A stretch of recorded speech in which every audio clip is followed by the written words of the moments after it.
ചെയ്ത് മൂർഖമാമനെ പിടിക്കാനായിട്ട് കുളത്തിലിറങ്ങിയോ?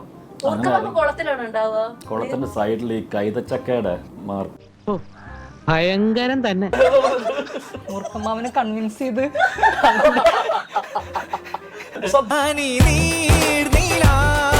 വയസ്സിലായിരുന്നു. ഇത് കഴിഞ്ഞ ആഴ്ച. പറയട്ടെ, വേറെ ഒരു ഇതുപോലത്തെ ഒരു രസകരമായ മറ്റൊരു കഥ എന്താ ചേട്ടൻ ചെയ്തിട്ടുള്ളത്? പിന്നെ അണലി. പിന്നെ അണലി. ഞാൻ ചിരിച്ചു പോയനെ. മാത്രമല്ല ഞാൻ നേരത്തെ ഫോൺ വിളിച്ച് ആരാന്ന് വെച്ചപ്പോ ആവാസ് സുരേഷ്.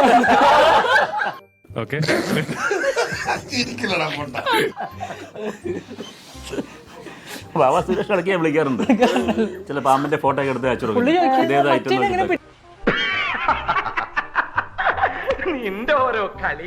ഗുരുവായൂർ അമ്പലത്തില് ഒരു പ്രസാദം കിട്ടും. ഈ ഗ്ലൂക്കോസ് പൊടി പോലെ ഇരിക്കും. അത് സെയിം അങ്ങനത്തെ തന്നെ പഞ്ചസാര പൊടിയാണത്. അപ്പോൾ എനിക്ക് ഇവർ കൊണ്ടുവന്ന് കഴിഞ്ഞപ്പോൾ എനിക്ക് എന്നിട്ട് ഷെൽഫിനകത്ത് ഒരു ഹോർലിക്സ് ബോട്ടലിനകത്ത് ഈ വെളുത്ത പൊടി ഇരിക്കുന്നു.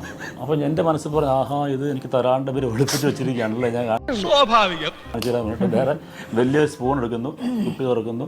ഈ സ്പൂണിൽ ഒരു 4 സ്പൂൺ ഇവിടെയെന്ന് വായിലെടുത്തിട്ട് ഞാൻ ശേഷമാണ് ഇവിടെയൊക്കെ ഒരു ചെറിയ നീറ്റലും പുകച്ചിലും. ഇതെന്തായിരുന്നു അറിയോ? അല്ല, സോഡാക്കാരം. അയ്യന്റെ മോനെ. അമ്മയും വല്യനോട് പുറകെ ഓടുന്നു. 5-6 റൗണ്ട്.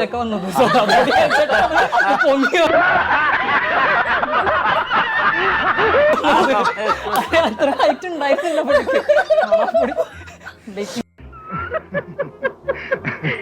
കല്യാണി റൊമാൻസ് ചെയ്യുന്നു, കോമഡി ചെയ്യുന്നു, ആക്ഷൻ ചെയ്യുന്നു, എല്ലാ ജോണേഴ്സും കല്യാണി പിടിക്കുന്നില്ലേ? കല്യാണിക്ക് ഏറ്റവും എളുപ്പമുള്ള ജോണർ ഏതായിരുന്നു? വീട്ടിലിരിക്കും. വാഴയിൽ നിന്ന് ഓടുകുതിര ചാടുകുതിരയിലേക്ക് വന്നപ്പോൾ എന്തെങ്കിലും വ്യത്യാസം ഫീൽ ചെയ്തോ? രണ്ട് വ്യത്യസ്ത ഡയറക്ടേഴ്സ്, 2 വ്യത്യസ്ത തീംസ്, എന്തെങ്കിലും വ്യത്യാസം തോന്നിയായിരുന്നു? നല്ല വ്യത്യാസം.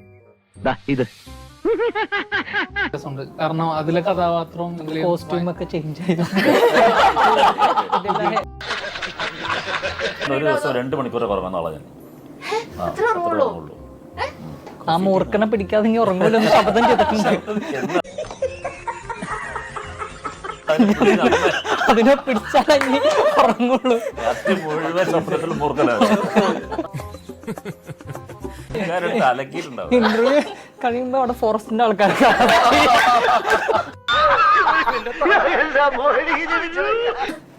എന്ന് പറയും. അപ്പൊ പാമ്പിന്റെ ഡിസൈൻ ഒക്കെ കാണിച്ചു കൊടുക്കും. ഇവിടെ എങ്ങനെ ഉണ്ടായിരുന്നു. അപ്പൊ ആ മൂർഖൻ എന്ന് പറയുന്നത്.